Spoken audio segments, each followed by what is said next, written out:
Good morning, Dr. Seetharaman. Good morning. On the occasion of the 33rd anniversary of the formation of the Gulf Cooperation Council, or the GCC, we would like to focus on GCC Economic Integration on the Knowledge Management Forum today. Could you tell us a brief history of the GCC? Well, as the name goes, Gulf Cooperation Council, the countries which are embedded 6 states, namely Oman, United Arab Emirates, Qatar, Saudi Arabia, Bahrain and Kuwait, were coming together in 1981 to pronounce their unity. And the way forward is to have bilateral trade, investments, banking, finance and labor flows and overall economic cooperations. Since they have a very similar macroeconomic fundamentals, that is, significant portion of their revenue stream is oil and gas, and their neighbors, they were clinging together with the purpose of unity and cooperations. That's where it started in 1981, and it's a good going. They are known for cooperation and coordination, and there were enough indicators for the past performance and the futuristic options. They are working together so well as an enterprise of unity and dignity. Could you give us the highlights of the reasons for celebration of the GCC Union? Well, they have been fairly successful. They have certain policy making, whether it is social or economic or political. They have consensus in majority of the occasions. There were distractions. Those are incidental to any form of brethren. But the principle-centered values behind their decision making has been well supported. It's coordinated. We have seen over the last 33 years, and it's well founded. The commitment has come from the top for every monarch, and it has been showcased around the world as a collective unit. And there is a convergence in principle-centered decisions most of the times.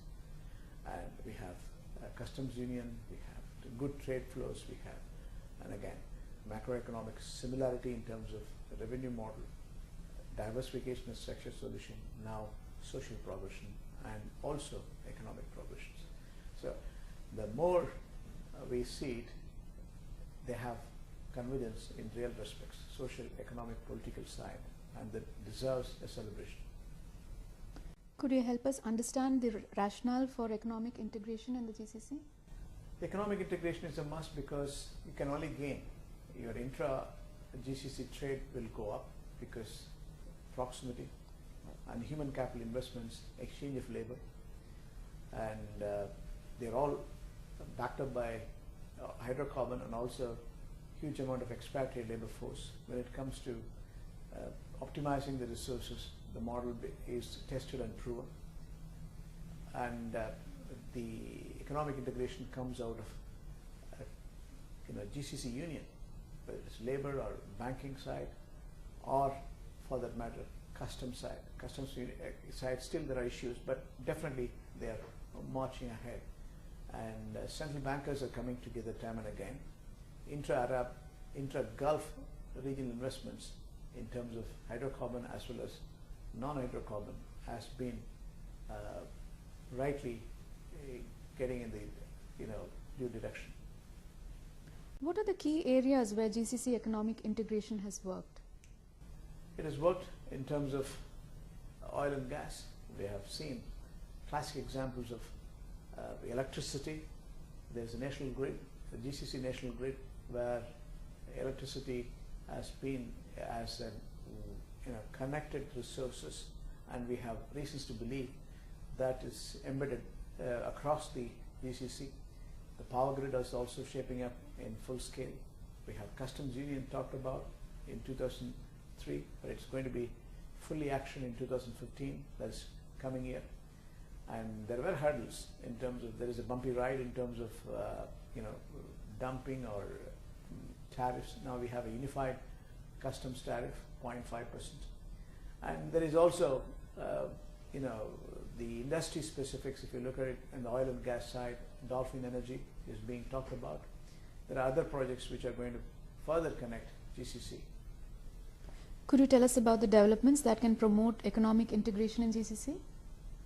Classic story is on the GCC metro that is going to connect all the Gulf states physically in the road and rail. Connectivity is very important. While we have very strong aviation flags, but what we need to connect is road and rail, and the rail connections is going to have good trade flows, passenger flows. Again, goods will be fast moving, and that's the combined efforts of all the Gulf countries.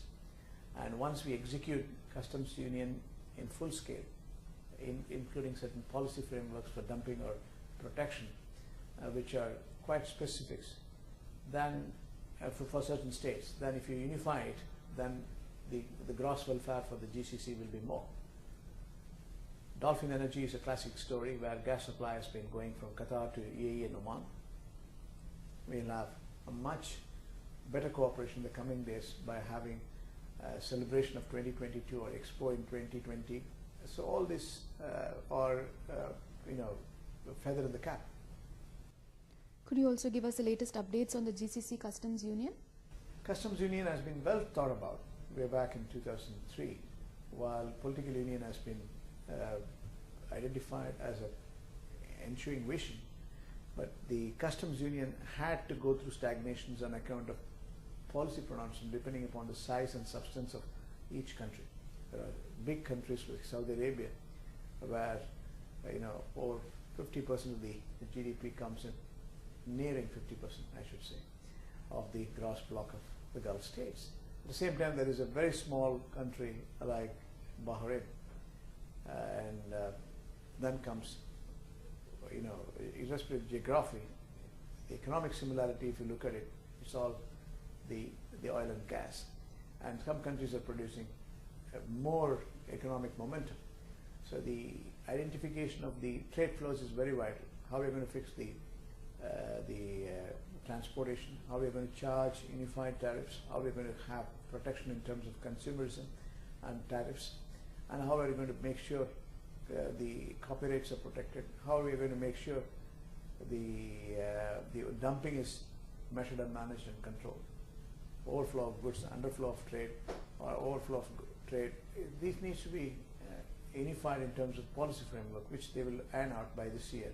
And come 1st of January 2015, we'll have a customs union. Thank you, Dr. Seetharaman.